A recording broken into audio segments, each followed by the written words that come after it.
condensed milk and evaporated milk, vanilla extract, 5 or 6 eggs, sugar, and butter. Now you're going to add in your evaporated milk, your condensed milk, your eggs, and your vanilla extract all into your blender.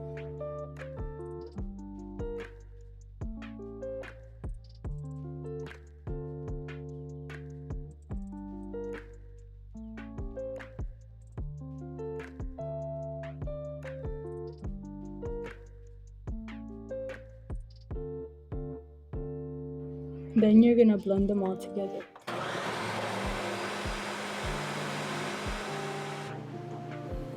Now put your sugar on the stove at high heat and make sure to stir the whole time so it doesn't burn.